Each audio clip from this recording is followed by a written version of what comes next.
মাহফুজুল্লাহ ভাই আমার personal hero বলতে পারি। ওনার বেশ কিছু বই আমি পড়েছি। উনি বাংলাদেশে পরিবেশ সাংবাদিকতার আমি বলবো অগ্রদূত, পায়োনিয়রও বলা যায়। বাংলাদেশে গত শেখ হাসিনার ফ্যাসিস্ট রেজিমে যখন মানুষজন সাংবাদিকরা সত্য কথা ভুলে গিয়েছিলেন, উনি সত্য কথা বলতেন। ওইটাই মনে হতো যে ইটস অ্যান অ্যাক্ট অফ ডিফায়ান্স। ভয়াবহ রকমের উনি স্রোতের এগেনস্টে দাঁড়িয়ে উনি কথা বলছেন। সেই জন্য ওনাকে he has paid lot of price. যেটা হয়েছে যে অনেক সময় ওনাকে, আমি যেটা শুনেছি, ওনাকে ইনভাইট করতে ভয় পেত। উনি আসবেন, উনি একা কথা বলবেন, আর উনি খুব, ওনার যেটা ছিল যে আর্গুমেন্টে ওনার সাথে পারা খুব মুশকিল, কারণ ওনার মিনিমাম 5-6 দশকের হিস্ট্রিটা মুখস্থ ছিল। একটা নবীন একটা সাংবাদিক, নবীন একজন দালাল সাংবাদিক যখন ওনার সাথে ডিবেটে আসতেন, দেখা যাচ্ছে যে বেচারার অবস্থা খারাপ হতো। আমরা যেই সময়টার কথা বলছি সেই সময় মাহফুজুল্লাহ ভাই অনন্য ছিলেন। অনেকে আমরা দেখেছি, অনেকে এইখানে প্রেস ক্লাবের সামনে অনেকে প্রোটেস্ট করেছেন, অনেকে দূরে থেকে ফেসবুকে অ্যাক্টিভিজম করেছেন। তো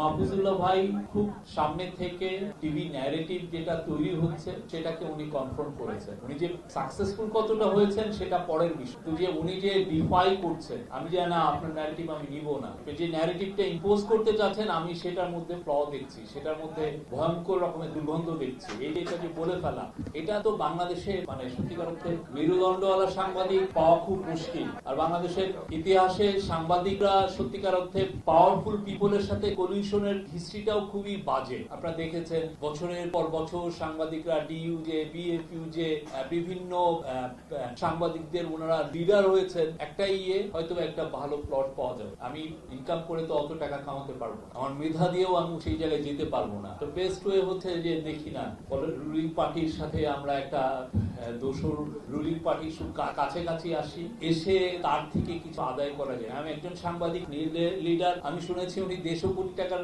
সম্পত্তি করেছিলেন জাস্ট এইভাবে প্লট গুলো করে। সেই জায়গায় মাহফুজুল্লাহ ভাই ব্যতিক্রম ছিলেন। প্রথম থেকেই উনি, ওনার খুব চোজেন কিছু এরিয়া ছিল। প্রথমত তো কমিউনিস্ট, উনি, আমি বলবো যে উনি কোল্ড ওয়ারের একটা সন্তান, যে কোল্ড ওয়ারটা ওনাকে শেপ করেছে।